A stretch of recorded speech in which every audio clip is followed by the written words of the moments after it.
आज हामी इतिहासको एउटा यस्तो अध्यायमा गहिरिएर छलफल गर्दैछौँ जुन प्राय ओझेलमा पर्ने गर्छ। हामी सबैले नेपाल एकीकरणका प्रणेता पृथ्वीनारायण शाहको बारेमा पढेका छौँ, तर उहाँको त्यो विशाल अभियान पछाडि कसको रणनीतिक र पारिवारिक सहयोग थियो? आजको हाम्रो स्रोत एउटा ऐतिहासिक आलेखले हामीलाई पाल्पा राज्य, त्यहाँका राजा गन्धर्वसेन र विशेष गरी उनका छोरा युवराज उद्योतसेनको अपरिहार्य भूमिकाबारे बताउँछ। हो, र यो छलफलको उद्देश्य पाल्पा राज्यलाई केवल एक छिमेकी राज्यको रूपमा मात्र हेर्ने होइन, बरु नेपाल एकीकरणको भनौँ न वैचारिक र रणनीतिक जग बसाल्ने एक महत्त्वपूर्ण शक्तिको रूपमा बुझ्नु हो।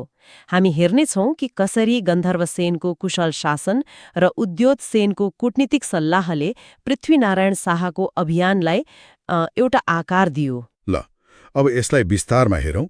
गन्धर्वसेन आफ्ना पिता अम्बरसेनपछि पाल्पाको राजगद्दीमा बस्नुभयो, तर उहाँ केवल एक राजा मात्र हुनुहुन्थेन।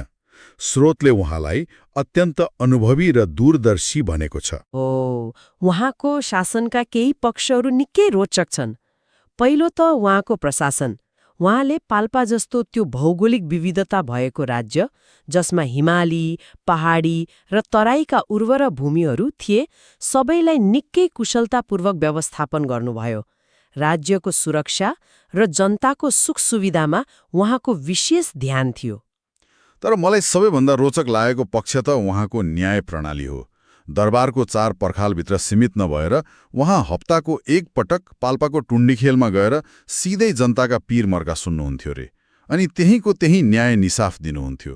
यही कारणले उहाँलाई न्यायी र इन्साफी राजाको उपाधि मिलेको रहेछ। एकदम। र यो प्रत्यक्ष न्याय प्रणालीले शासक र जनता बीचको सम्बन्धलाई बलियो बनाउँछ नि। यसका साथै उहाँ धार्मिक र सांस्कृतिक कार्यहरूमा पनि उत्तिकै सक्रिय हुनुहुन्थ्यो। राम पञ्चायतको माध्यमबाट उहाँले प्रजातन्त्र र धर्मको मर्यादालाई जोड्ने काम गर्नुभयो। उहाँ शास्त्र मतलब हतियार र शास्त्र मतलब ज्ञान दुवैमा निपुण हुनुहुन्थ्यो। यसले उहाँलाई एक पूर्ण शासकको रूपमा स्थापित गर्छ। यहाँबाट कथाले साँच्चै रोचक मोड लिन्छ। पाल्पाको शक्ति र गन्धर्वसेनको दूरदर्शिता केवल उहाँको राज्यमा सीमित रहेन। उहाँले आफ्नी छोरी राजकुमारी कौशल्यावतीको विवाह गोर्खाका राजा नरभूपाल शाहसँग गरिदिनुभयो। र यो केवल दुई परिवारको मिलन थिएन। स्रोतले यसलाई दुई शक्तिशाली राज्यहरूको रणनीतिक गठबन्धन भनेको छ। यसले पाल्पा र गोर्खाबीच गहिरो कूटनीतिक र पारिवारिक सम्बन्ध स्थापित गर्यो। र सांस्कृतिक प्रभाव पनि उत्तिकै महत्त्वपूर्ण देखिन्छ। गन्धर्वसेनले छोरीको धार्मिक रीति स्थिति नबिग्रियोस् भनेर उनीसँगै पाल्पाली पुरोहित, भट्टराई ब्राह्मण र सहयोगीहरूलाई पनि गोर्खा पठाउनु भएको थियो।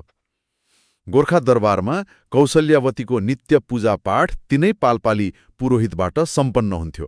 हो, र यही सम्बन्धको सबैभन्दा ठूलो परिणाम के थियो भने यिनै पाल्पाली राजकुमारी कौशल्यावतीको कोखबाट नेपाल एकीकरणका नायक पृथ्वीनारायण शाहको जन्म भयो। यसर्थ पृथ्वीनारायण शाहमा पाल्पाली सेन वंशीय रगत र संस्कार दुवै मिसिएको थियो। यो तथ्यले एकीकरण अभियानलाई हेर्ने दृष्टिकोण नै बदलिदिन सक्छ। राजा गन्धर्वसेनको मृत्यु विक्रम सम्वत 1809मा भयो। अब चर्चा गरौँ उहाँका जेठा छोरा र पाल्पाका युवराज उद्योतसेनको, जसलाई स्रोतले इतिहासमा ओझेलमा परेका तर अत्यन्त प्रभावशाली व्यक्तित्व भनेको छ। उद्योतसेन राजा हुन नपाउँदै दिवंगत हुनुभयो, जसलाई सेन वंशीय इतिहासको ठूलो दुर्भाग्य मानिन्छ। उहाँ संस्कृत भाषा, साहित्य र राजनीतिशास्त्रका प्रकाण्ड विद्वान हुनुहुन्थ्यो। नीति, रणनीति र कूटनीति निर्माणमा उहाँ आफ्ना पिताभन्दा पनि एक कदम अगाडि हुनुहुन्थ्यो भनिएको छ। अब त्यो ऐतिहासिक सल्लाहको कुरा गरौँ जसले नेपालको नक्सा नै बदल्यो। पृथ्वीनारायण शाहले काठमाडौँ उपत्यका विजय गर्ने योजना बनाउनुभयो, तर यो काम सहज थिएन। त्यसैले उहाँले आफ्ना विद्वान मामा उद्योतसेनलाई सल्लाहका लागि गोर्खा बोलाउनुभयो।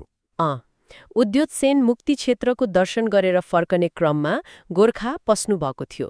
त्यहाँ भान्जा पृथ्वीनारायण शाहले बिन्ती गर्नुभयो, मामा, नेपाल खाल्डो हान्ने मनसुवा गरी आए, कसरी फत्ते होला, मतलब कसरी विजय होला भनेर सोध्नुभयो। र मामा उद्योतसेनले दिएको जवाफ त्यो नै एकीकरण अभियानको मूल मन्त्र बन्यो। उहाँले भन्नुभयो, लमजुङ भनेको गरुड हो, त्यसका आँखा छल्नु हो। अनि दोस्रो, युद्धमा खस अर्थात् क्षेत्री ठकुरीको सेनालाई अगाडि लगाउनु, किनकि उनीहरू आक्रामक हुन्छन्, र मगरको सेनालाई पछाडि लगाउनु, किनकि उनीहरू धैर्यवान र रक्षक हुन्छन्। अनि अन्त्यमा शत्रुलाई चारैतिरबाट घेरा हालेर मात्र आक्रमण गर्नु। यी चारवटा सल्लाह हो, यी चारवटा। इतिहासकारहरूका अनुसार पृथ्वीनारायण शाहले काठमाडौँ विजय अभियानमा ठ्याक्कै यही रणनीति अपनाउनुभयो। पाल्पाको रणनीतिक र सैन्य सहयोगमा उहाँले लमजुङसँग सन्तुलित सम्बन्ध राख्दै सेनाको जातीय स्वभावलाई युद्धमा प्रयोग गरेर सफलता हासिल गर्नुभयो। पृथ्वीनारायण शाहले आफ्नो दिव्य उपदेशमा यो सबै जातको फूलबारी हो भन्नु र सेना पुनर्गठनमा विशेष ध्यान दिनुमा मामा उद्योतसेनको शिक्षाको प्रभाव स्पष्ट देखिन्छ। त्यसो भए यो सबैको अर्थ के हो त? यसले के देखाउँछ भने नेपालको एकीकरण कुनै एक व्यक्तिको एकल प्रयास मात्र थिएन। यसको पिछाडि पाल्पा जस्तो शक्तिशाली राज्यको स्थिर शासन, राजा गन्धर्वसेनको दूरदर्शिता र विशेष गरी युवराज उद्योतसेनले दिएको त्यो अमूल्य सैन्य र कूटनीतिक सल्लाहको जग थियो। हो, उद्योतसेनको युवराज छँदै निधन हुनु पक्कै पनि ठूलो क्षति थियो, तर उहाँले आफ्नो भान्जालाई दिएको त्यो एउटा सल्लाहले आधुनिक नेपालको निर्माणमा जगको काम गर्यो। उहाँको भौतिक उपस्थिति नरहे पनि उहाँको बौद्धिकता र रणनीति पृथ्वीनारायण शाहको हरेक कदममा जीवित रह्यो। चिन्तनशील हुँदै यसले एउटा महत्त्वपूर्ण प्रश्नमा सोच्न बाध्य बनाउँछ। यदि उद्योतसेन राजा बन्न पाएको भए पाल्पा र गोर्खाको सम्बन्ध वा समग्र नेपालको एकीकरणको स्वरूप कस्तो हुन्थ्यो होला?